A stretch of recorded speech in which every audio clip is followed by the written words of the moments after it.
Rich is up next. All right, let's get Rich in Rich, here. get in here, Rich. Thunder God, where you at?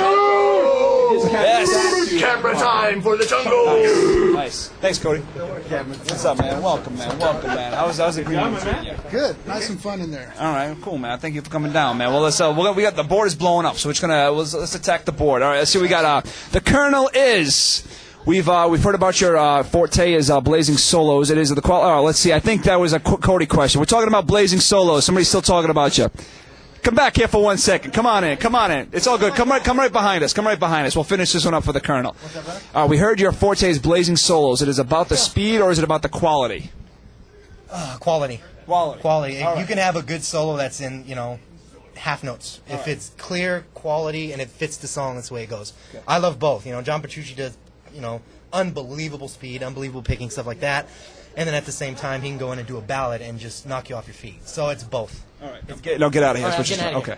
All right. Thank you. Sorry, man. Go ahead. It's all you. Bye, Cody. Thanks, Cody. Hope that answers your question. So quality over quantity, I guess. I guess that's a good rule for women as well. You know what I mean? You want like 10 hot chicks instead of 100 baggers, That's right. Yeah. Yeah, all right. You got 10 to choose from. Yes. Yeah, exactly. All right, let's see what we got. Did they answer? When is the new CD coming out? Can you give me that? Well, we're working on it right now, and we're looking forward to... October 31st, I think Ralph was saying. Okay, it's coming back to me now. October-ish, all right. at the end of October. Good. You want to pose for a picture for Nadia? There we go. Make a metal face. Cool. Make a metal face as I'm smiling. All right. You streamer, what is the most frustrating part of the music biz you would find? Well, it's the whole exposure thing. If you can land a good show, a lot of people will show up. That's what you need. Mm-hmm. Right now, the you music get the word of mouth element going on. Exactly. Yeah, it grows every venue as we go, and that's the toughest thing, I think. Is if you get the exposure, things start to actually roll and move for you. We've been at it for quite a long time, and I can't believe it. It's the first time it came out to Hollywood, and I'm not playing the show. I came to see Roc. So thank you, man. I appreciate it, man. I appreciate it. I hope you're drinking some beers out there and having a good time while you win. I appreciate it. I'll get loaded up on some energy drinks. Good. So all right, some energy drink works. Okay, that's cool. Yeah. I like it when the whole band comes down as like a unit. You know what I'm saying? As a force, man. So that's very cool. And since back at, when you started playing music to now, I mean, with the addition of MySpace and whatnot, I mean, I imagine it definitely makes it easier for bands. But I mean, do you have some unique ways before MySpace to get your message out to the public? I mean, was it like crazy street teams and flyering, or did you have anything a little off the beaten path that you got the job done with? Well, right now we're self-promoting. Mm-hmm. We got several internet websites like Audio Street. Mm-hmm. We promote on it. We promote on MySpace, of course, and there's an online radio network too, I believe, that has been playing your side. I read it on a blog. Right. Yeah. Right. Cool. Right. And we pretty much self-promote, so it's all up to us and what we want to do with it. Show the record industry that we're ready, Mm-hmm. And we're landing bigger shows.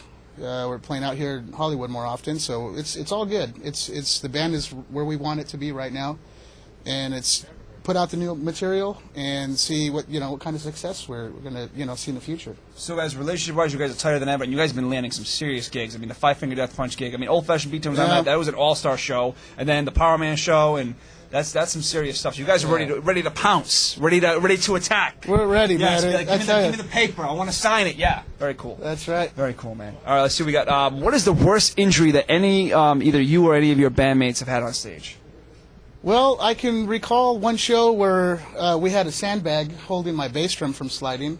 All right. And I remember just rocking out, and I caught Ralph's eyes for like a split second, and I see him go down. He tripped right over that sandbag. Oh, Jesus. In front of lots of people, and I think he injured his knee for about a week, so... Well, yeah, that's cool. That's not so bad as no exploding pods or the curtain didn't come out or something like that. And you guys were stuck behind the no Spinal Tap stuff. No. All right, cool. No. So Ralph, you took a dive on a sandbag. He just told the whole world. Right. He just told everyone. It's all good. He lived to tell about it. Yeah. Woodsy, what do you do with the basketball? Yeah, I know. He was telling me that. Hey, hockey stick, I'll grab it. All right. Well, I don't have a hockey stick. Then there you go. Do you know what made me want to get? Speaking of hockey sticks, this just trigger something in my head. You know what? All right, I used to drive the van for a radio station. That's got me into the whole crazy business. Right, First day I walk into the studio, the night DJ was playing a game on air. How many inches could this girl take? And she was a stripper named Satan. And she's up on the console, and the girl puts a condom on a hockey stick, and everyone in the room had to like write down a number. How many inches could she take? Right? And Wow. then this is my first. I'm like 19, just got a job at the radio station. I'm like, yay, world, you know. I'm like retarded, and all of a sudden I see this girl getting a hockey stick. And so I'm like, this is it. Radio is it for me. And then I'm like, fuck radio. I'm too pretty for radio.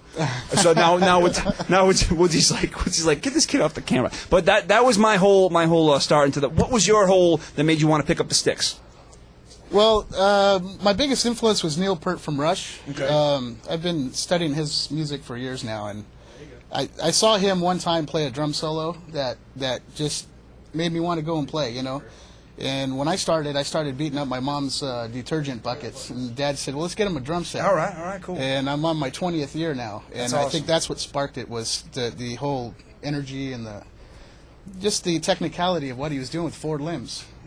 That's what I find that fascinating. So that's pretty much what Do you sparked try to it. show? Now you said you've been drumming for 20 years. That's amazing. Now, do you find like you ever try to take up and coming drummers under your wing, like because you've been around a lot and seen a lot of things and seen a lot of styles they might not be familiar with. A lot of young kids out there today might not be familiar with, like Rush, for instance. Are you being like, here, check this out. This is what you really want to look at. Right. I get a lot of emails from fans that want to know what I study, how I got to where I was at that time.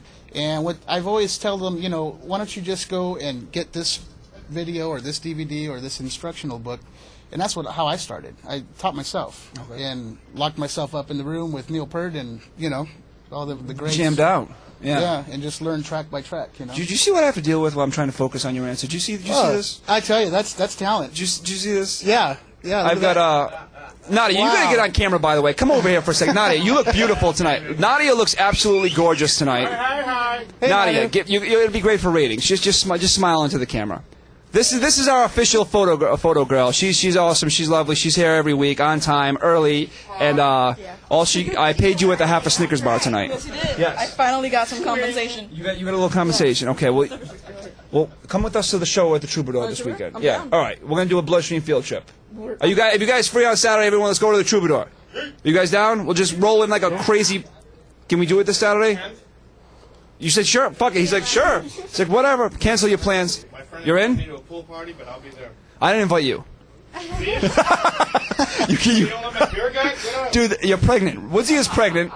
It's like a magical third boob. That does look more like a boob. That's a very high fetus right there. It's a very, very large. Okay, you're my like I like my beer. you're. It's a man boob. Here's my test. I try to every week. There's someone or something. Like last week, my girl was in here and she's getting a little tipsy out there, walking around like with a paddle, like hitting people and stuff like that. So I'm trying to focus on the guest, and I see my girl through the window paddling people. This week I got Woodsy pregnant, and but anyway, Nadia, thank you for coming on camera. Much appreciated. All right, let's see what we got. The Colonel for Rich. Where did the nickname Chango come from? Oh wow, yeah, it's Chongo. Chongo. That was from my. They're like, we got a new nickname. Yeah, that was from Cody, our guitarist. He came in one day. He has the nickname of White Chocolate Thunder, and he named me Chongo one day, and I think it just stuck. It's kind of like a monkey behind the drums going low. All right, cool. But yeah, that's how that came about. All right, cool, man. Cool. Well, yo, let's switch it up. Let's get Right on. Let's get the latest Thanks, edition. Thank you, man. Bye.